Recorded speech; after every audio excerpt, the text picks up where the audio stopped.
کیا ہے جنت البقیع؟ جنت البقیع وہ قبرستان ہے جہاں پر مخدرات عصمت، مستورات آل اطہار موجود ہے۔ جناب فاطمہ الزہرا رسول خدا کی بیٹی، خاتون جنت کی قبر جنت البقیع میں موجود ہے۔ جناب فاطمہ بنت اسد شیر خدا کی ماں جنت البقیع میں ہے۔ علمدار سید الشہداء ابو الفضل العباس کی والدہ جناب ام البنین کی قبر جنت البقیع میں ہے۔ جناب رقیہ، جناب زینب، جناب ام کلثوم بنات رسول کی قبر جنت البقیع میں ہے۔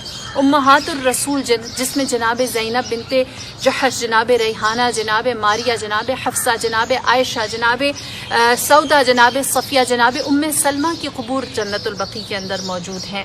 جناب صفیہ جو رسول خدا کی پھوپھی ہیں، جن کی شجاعت بے مثال تھی، ان کی قبر جنت البقیع میں۔ جناب عاتقہ کی قبر جنت البقیع میں ہے۔ جناب حلیمہ سعدیہ جو رسول خدا کی رضائی ماں ہیں، ان کی قبر جنت البقیع میں ہے۔ پھر اصحاب میں اگر آ جائیں تو شہدائے احد، ہم شہدائے احد میں شامل ہونے کی دعائیں کرتے ہیں کہ ہمیں ان کی جزا ملے۔ شہدائے احد جنت البقیع میں۔ واقعہ حرہ جو کربلا کی بات پیش آیا، اس کے تمام شہداء جنت البقیع میں ہیں۔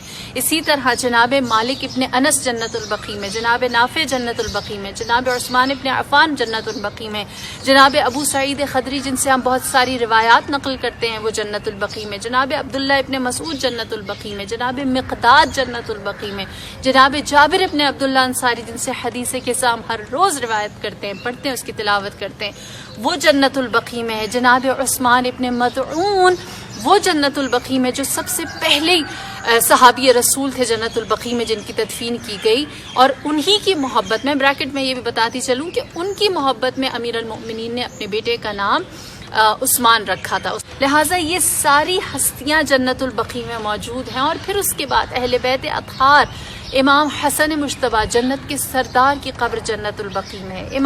امام زین العابدین کی قبر جنت البقیع میں، امام محمد باقر کی قبر جنت البقیع میں، امام جعفر صادق جنت البقیع میں، حضرت عباس ابن عبد المطلب جن سے ہم قرآن کی کتنی ساری تفسیر روایات نقل کرتے ہیں، وہ جنت البقیع میں، جناب عقیل ابن ابی طالب جن سے علم انساب نقل ہوتا ہے، وہ جنت البقیع میں، جناب عبداللہ ابن جعفر طیار وہ جنت البقیع میں، جناب اسماعیل ابن جعفر صادق جن سے آخانیوں کا سلسلہ امامت چلتا ہے، وہ بھی جنت البقیع میں ہے، جناب محمد حنفیہ جنہیں امام حسین علیہ السلام نے مدینے میں اپنا بطور وارث چھوڑا تھا، وہ جنت البقیع میں، جناب ابراہیم جو رسول اللہ صلی اللہ علیہ وآلہ وسلم کے فرزند تھے، وہ جنت البقیع میں، اور پھر نبی خدا صلی اللہ علیہ وآلہ وسلم کے والد محترم جناب عبداللہ کی ذات بھی جنت البقیع میں مدفون ہے۔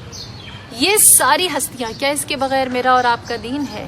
کیا ان کو اگر ہم نکال دیں تو میرے اور آپ تک حق پہنچتا ہے؟ کیا یہ ہستیاں ڈیزرو نہیں کرتی کہ ہم ان کو وہ تعظیم دیں، وہ مقام دیں کہ جس کی بدولت ہمارے تک اللہ، اسلام، قرآن، قیامت اور وحدانیت کا پیغام پہنچا ہے؟ لہٰذا ان کی قبور کو آباد رکھنے کا مقصد کیا ہے؟ پہلی چیز یہ ہے کہ لوگوں کی نگاہوں میں ان کے کردار، ان کے افعال اور ان کے اقوال کو زندہ رکھا جائے، جو قرآن کی سیرت ہے۔ قرآن نے حضرت نوح کے، حضرت یونس کے، حضرت موسیٰ کے، حضرت لوط و حضرت ہود، سالے 1,24,000 انبیاء میں سے بہت سو کے کردار، افعال اور ان کے قصص کو زندہ رکھا تاکہ آنے والے لوگ ان سے سیکھ سکیں۔ پھر خداوند کریم نے دوسری سیرت جو قرآن کی وہ یہ کہ حق والوں کو اللہ نے ہمیشہ عزت دی ہے، ہمیشہ ان کا تذکرہ عظمت اور ہیبت اور جلالت کے ساتھ کیا ہے، اور ان کی نشانیوں کو اللہ نے عزت کے ساتھ بیان کیا اور باطل کو سرنگوں کیا ہے۔